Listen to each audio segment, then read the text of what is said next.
Phone tapping కేసులో SIT విచారణ కొనసాగుతోంది. కాసేపట్లో మరోసారి సిట్ ముందుకు ప్రభాకర్ రావు రానున్నారు. బాధితుల స్టేట్మెంట్ ఆధారంగా సిట్ ప్రశ్నించనుంది. గతంలో ప్రభాకర్ రావు ల్యాప్టాప్, ఫోన్ ను సిట్ సీజ్ చేసి వాటిని ఎఫ్ఎస్ఎల్ కి పంపించారు. ఎఫ్ఎస్ఎల్ నివేదిక రాగా ఇవాళ ప్రభాకర్ రావును ఈ నివేదిక ఆధారంగా సిట్ ప్రశ్నించనుందని తెలుస్తోంది.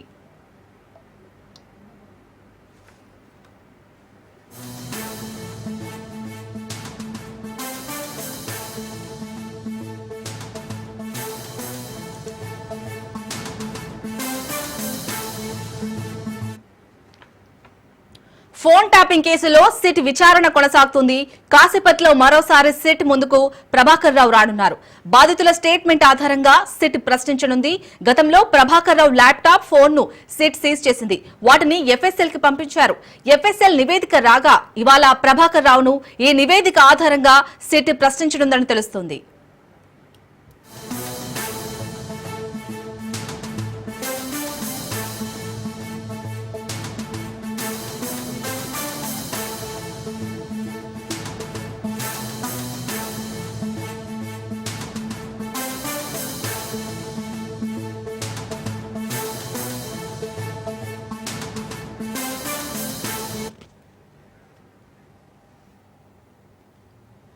ఇటు ఫోన్ ట్యాపింగ్ కేసులో A1 గా ఉన్న ప్రభాకర్ రావును సిట్ అధికారులు ఈ రోజు విచారించబోతున్నారు. దీనికి సంబంధించి పూర్తి అప్డేట్స్ మా ప్రతినిధి రత్నకుమార్ అందిస్తారు. రత్నకుమార్, మొత్తానికైతే ఇటు ఎఫ్ఎస్ఎల్ నివేదిక ఆధారంగా ఈ రోజైతే సిట్ ప్రశ్నించనుంది ప్రభాకర్ రావును. అప్డేట్స్ అండి దీనికి సంబంధించి ఎంతసేపట్లో విచారణ స్టార్ట్ అయ్యే ఛాన్స్ ఉంది?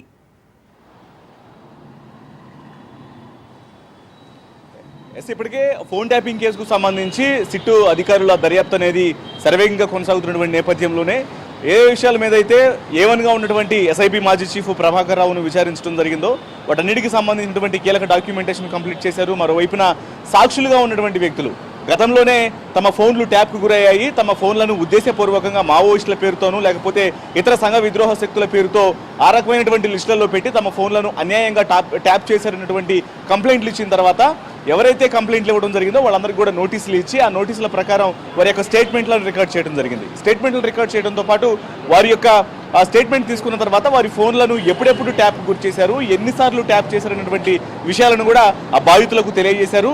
ఇప్పటికే ఎస్ఐబి మాజీ చీఫ్ ప్రభాకర్ రావుతో పాటు ఆ కింది స్థాయిగా ఉన్నటువంటి ఇతర అధికారులు ప్రణీత్ రావు కావచ్చు, భుజంగరావు, తిరుపతన్న వీళ్ళందరినీ కూడా విచారించిన తర్వాత పూర్తిగా ఒక డేటాను ఏర్పాటు చేయడం జరిగింది. ఒక డేటాను మొత్తం కూడా తీసి ఇందులో ఉన్నటువంటి రిపోర్ట్స్ ఆధారంగా వీటన్నిటిని కూడా ఎఫ్ఎస్ఎల్కు పంపించి దాని ఆధారంగా ఇప్పుడు మరొకసారి ప్రభాకర్ రావును ప్రశ్నించేందుకు ఇటు సిట్ అధికారులు సిద్ధమయ్యారు.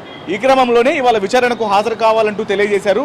ఇవాళ ఏ క్షణమైనా సరే ఎస్ఐబి మాజీ చీఫ్ ప్రభాకర్ రావు సిట్ అధికారులు ఎదుట విచారణకు హాజరు కాబోతున్నారు. ఈ విచారణలో అనేక కీలక విషయాలను మరొకసారి తెలుసుకున్నటువంటి అవకాశాలు ఉంటాయి. ఎందుకంటే ఈ మధ్య కాలంలో మరొకసారి బాధితులుగా ఉన్నటువంటి వ్యక్తులు ఇటు కాంగ్రెస్ పార్టీలో ఉన్నటువంటి వ్యక్తులు కావచ్చు, అలాగే ఇతర బిజినెస్ మెన్లు, సెఫాలజిస్టులు వాళ్ళ యొక్క స్టేట్మెంట్లను కూడా రికార్డ్ చేశారు. కాబట్టి వాళ్ళు ఇచ్చినటువంటి ఇన్ఫర్మేషను వారు ఏ ఏ సందర్భాల్లో తమ ఫోన్లు ట్యాప్కు గురయ్యేటువంటి విషయాన్ని తెలిపిన తర్వాత సో వాళ్ళ ఫోన్లు అనేవి ఎందుకు ట్యాప్ చేయాల్సి వచ్చింది, దానికి వెనకాల కారణం ఏంటి, ఇందులో ఉన్నటువంటి పాత్రదారులు, సూత్రధారులు ఎవరు అనేది చాలా స్పష్టంగా తెలుసుకున్నటువంటి అవకాశాలు ఉంటాయి. సో వీటన్నింటినీ బేస్ చేసుకొని ఇప్పటికే తయారు చేసినటువంటి డేటా ఏదైతే ఉందో ఒక రిపోర్ట్ని ఇప్పటికే ఎఫ్ఎస్ఎల్కు పంపించడం జరిగింది. అనేక పేజీలు, కొన్ని బండిల్స్ ఆఫ్ రికార్డ్స్ను ఆల్రెడీ సిట్ అధికారులు రెడీ చేసుకున్నారు. కాబట్టి వీటన్నిటిని ఎఫ్ఎస్ఎల్కు పంపించి దాని మీద ఒక ఇన్వెస్టిగేషన్ అనేది స్టార్ట్ అయింది. అలాగే మరోవైపున ఇప్పుడు ప్రభాకర్ రావును విచారణలో భాగంగానే అసలు ఇందులో కీలకంగా ఇంకెవరెవరి ఫోన్లు ట్యాప్కి గురైనటువంటి విషయాలకు సంబంధించి ఫోన్ ట్యాప్కి సంబంధించి ఆయన ప్రశ్నించేటువంటి అవకాశాలు ఉంటాయి. ఇక మరోవైపు ఇప్పటికే ఒక క్లారిటీ అయితే వచ్చింది. ఇందులో వ్యాపారవేత్తలు, రాజకీయ నేతల ఫోన్లు అనేవి నక్సలైట్లు అలాగే ఇతర మావోల పేరుతో మాత్రమే ట్యాప్కు గురయ్యాయి. కానీ ఇందులో సినీ రంగానికి సంబంధించినటువంటి ఏ వ్యక్తి యొక్క ఫోన్ అనేది ట్యాప్కు గురి కాలేదన్నటువంటి విషయం హిందూ దినపత్రిక ద్వారా వచ్చినటువంటి ఆర్టికల్లో ఆల్రెడీ సిట్ అధికారుల నుంచి ఒక స్పష్టత అయితే వచ్చినటువంటి విషయం అర్థమైంది. కాబట్టి ఇప్పుడు కేవలం రాజకీయ నాయకులు అలాగే వ్యాపారవేత్తలు, స్ట్రాటజిస్టులు వీళ్ళ ఫోన్లను ట్యాప్ చేసినటువంటి విధానానికి సంబంధించినటువంటి ప్రశ్నలే ప్రభాకర్ రావును అడిగేటువంటి అవకాశాలు ఉంటాయి ఆయన పాత్రకు సంబంధించి ఈ యొక్క ఫోన్ ట్యాపింగ్ కేసులో. రత్నకుమార్, ఎఫ్ఎస్ఎల్ నివేదిక అనేది ఇంపార్టెంట్. సో ఎలాంటి క్వశ్చన్స్ అడిగే ఛాన్స్ ఉంది ప్రభాకర్ రావుని?